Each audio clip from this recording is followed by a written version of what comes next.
स्वागत है आपका मुनाफे की मंडी में। मैं हूं आपके साथ पूजा त्रिपाठी और आप देख रहे हैं ईटी नाउ स्वदेश, जहां हम आपको कमोडिटी मार्केट की तमाम खबरों का अपडेट तो देते ही हैं, साथ ही इंट्राडे, पोजिशनल और लॉन्ग टर्म के हिसाब से भी आपको बेहतरीन कॉल्स देंगे। इसके अलावा आपको हाजिर बाजार की खबरों के साथ देश भर के मंडियों का अपडेट भी लगातार आपकी स्क्रीन पर चलता रहेगा। चलिए शो की शुरुआत करते हैं और तीनों ही एक्सपर्ट को अब हम शामिल करेंगे शो में। भूपेश शर्मा हमारे साथ मौजूद हैं, इसके अलावा बीरेन वकील भी हमारे साथ जुड़ चुके हैं शो पर और तरुण सत्संगी भी हमारे साथ जुड़ चुके हैं। आप तीनों का ही बहुत बहुत स्वागत है शो पर। तरुण जी, सबसे पहले आपके पास आएंगे और लेकिन उसके पहले दर्शकों के सामने कुछ बड़ी खबरें रख देते हैं। कमोडिटी मार्केट की 10 बड़ी खबरें आपके सामने रखेंगे। तो सबसे पहले बात करते हैं नॉन एग्री कमोडिटीज से। तो सोना की इस वक्त हम देख रहे हैं कि 62,450 के पास है, कॉमेक्स पर $2,050 के पास कर रहा है कारोबार। चांदी 70,900 के करीब, कॉमेक्स पर $22 के पास चांदी ट्रेड हो रहा है। क्रूड $81 के ऊपर है और नेचुरल गैस ₹155 के करीब 3.5% की कमजोरी यहाँ पर देखने को मिल रही है और कॉपर ₹700 के ऊपर दायरे में यहाँ पर कारोबार हो रहा है कॉपर पर। अब बात करते हैं कुछ एग्री कमोडिटीज की। तो यहाँ पर जीरा आज 27,180 के करीब यहाँ पर भी दायरे में कारोबार हो रहा है। हल्दी 15,400 के पास हल्की तेजी है। धनिया 7,800 के पास कीमतों में दबाव देखने को मिल रहा है। ग्वारगम 10,200 के करीब कारोबार कर रहा है। ग्वार सीड ₹5,300 के नीचे इस वक्त ट्रेड कर रहा है। और वहीं कपास की बात करें तो ₹1,500 के नीचे करीब 1.5% की कमजोरी कपास में भी देखने को मिल रही है। तो चलिए, ये थी कमोडिटी मार्केट की इस वक्त की बड़ी खबरें। लगातार आपके स्क्रीन पर वो भी फ्लैश होती रहेंगी। लेकिन हमने एक्सपर्ट को जोड़ लिया अपने साथ। और तरुण जी, सबसे पहले आपसे जानना चाहेंगे, बहुत बहुत शुक्रिया समय देने के लिए ईटी नाउ स्वदेश को। सोने चांदी पर पहले राय दीजिए, आज किस तरह से ट्रेड लेना चाहिए? हम देख रहे हैं हल्का दबाव है वहां पर, तो क्या इन स्तरों पर खरीदारी करके चल सकते हैं?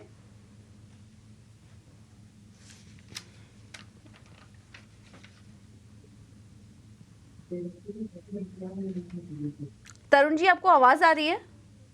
Yeah. See, I don't talk about non-agri commodities.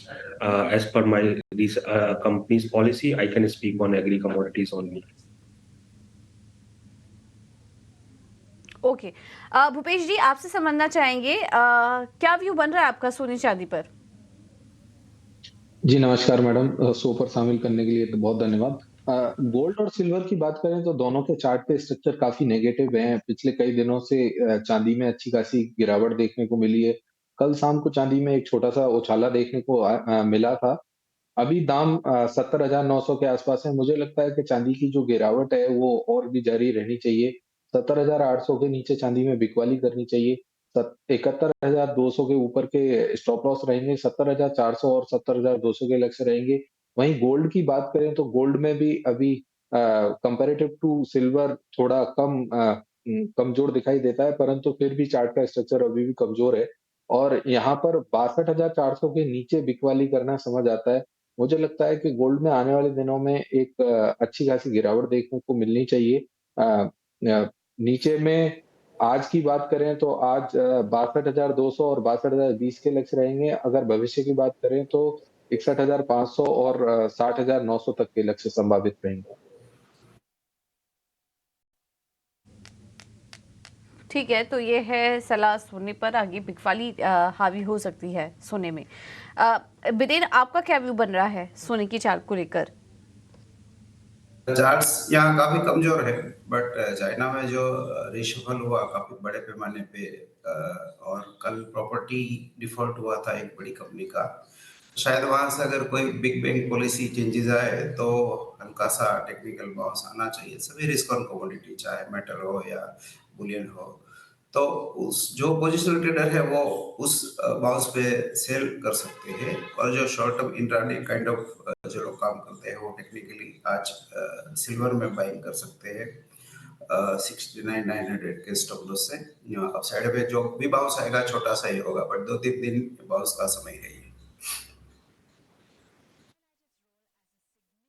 ठीक है, तो छोटा मोटा बाउंस आ सकता है, लेकिन ओवरऑल ट्रेंड दोनों ही एक्सपर्ट का मानना है कि थोड़ा वीक है, क्योंकि हम देख रहे थे कि बॉन्ड यील्ड्स में भी हल्की बढ़त आई है, डॉलर में भी तेजी देखने को मिल रही है। उसका असर इस वजह से हम देख रहे हैं कि सोने चांदी पर बना हुआ है। कुछ और भी कमोडिटीज पर नजर डाल लेते हैं और हम देख रहे हैं कि क्रूड में तेजी आ रही है। ब्रेंट $81 के ऊपर कारोबार कर रहा है। मिडिल ईस्ट में टेंशन बढ़ती जा रही है, जियोपॉलिटिकल टेंशन बढ़ते जा रहे हैं और इजराइल ने सीज फायर का जो प्रस्ताव था वो भी नहीं माना है और उनका कहना है कि उनको एब्सोल्यूट विक्ट्री चाहिए, जिस वजह से अभी वो फिलहाल हमला रोकने के मूड में नहीं है और इस वजह से हम देख रहे हैं कि कच्चे तेल में लगातार एक तेजी बनी हुई है। आज MCX पर भी क्रूड देखेंगे तो 6317 के पास कर रहा है कारोबार। यहाँ पर अपने एक्सपर्ट्स की राय ले लेते हैं। भूपेश जी, आप सलाह दीजिए पहले तो। क्या व्यू बन रहा है आपका कच्चे तेल पर? क्या यहाँ से और तेजी बढ़ सकती है? $81 के पास तो अब पहुंच ही चुके हैं हम, क्या यहाँ से और तेजी आप देख रहे हैं? जी मैडम, क्रूड ऑयल की बात करें तो क्रूड ऑयल में 6316 के आसपास के दाम में 6280 के आसपास या 6250 के आसपास कहीं भी इंट्राडे में मिलता है, वहां खरीदारी करनी चाहिए। 6210 का स्टॉप लॉस लगाना चाहिए। अपसाइड में 6400 और 6510 के भी लक्ष्य आते हुए संभावित दिखते हैं।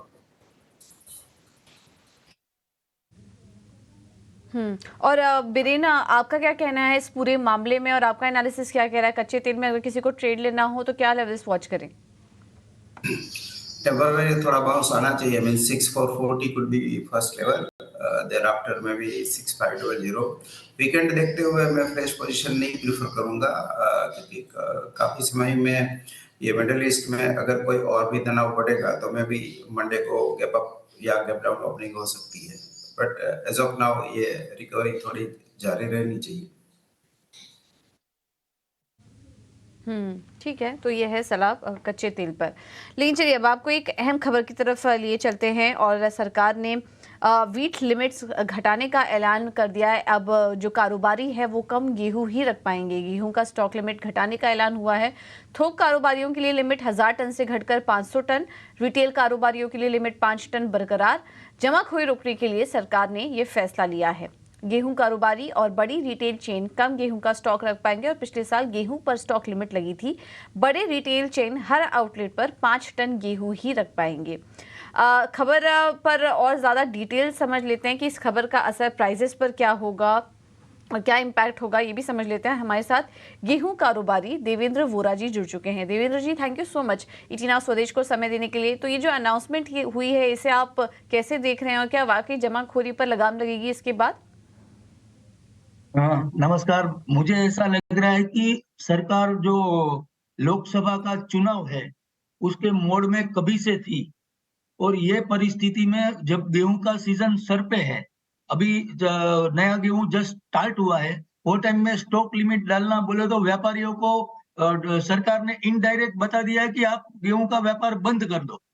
ये आपको अगर ध्यान हो तो आपके माध्यम से 2 साल पहले पल्सेस और दाल में भी उपभोक्ता मंत्री पीयूष गोयल ने ऐसा ही कोई डिसीजन लिया था और उसका खामियाजा अपन डेढ़ भाव से अभी सभी पल्सेस इंपोर्ट कर रहे हैं। मेरे हिसाब से सरकार को अभी ये परिस्थिति में ऐसी अभी कोई हमारी परिस्थिति नहीं है कि ये टाइम में अभी हमको गेहूं का ये जो स्टॉक लिमिट है वो इतना कम करना चाहिए। कोई अभी भाव भी बढ़े हुए नहीं है और सरकार इतनी डरी हुई है कि हम बोल सकते हैं कि गर्मी में भी वो कंबल लेके बैठे हैं कि कहीं रात की रात कोई बर्फ गिर जाएगी तो परिस्थिति ज्यादा विकट हो जाएगी।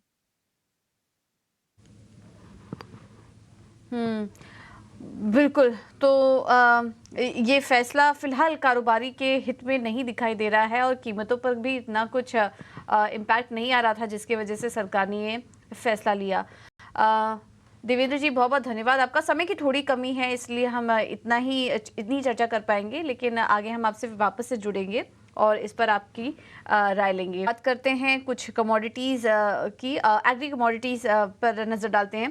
तो आज जीरा में हम देख रहे हैं कि दबाव है। मार्च वायदा 27,150 के करीब और कल भी हमने यहाँ पर कमज़ोरी ही देखी थी।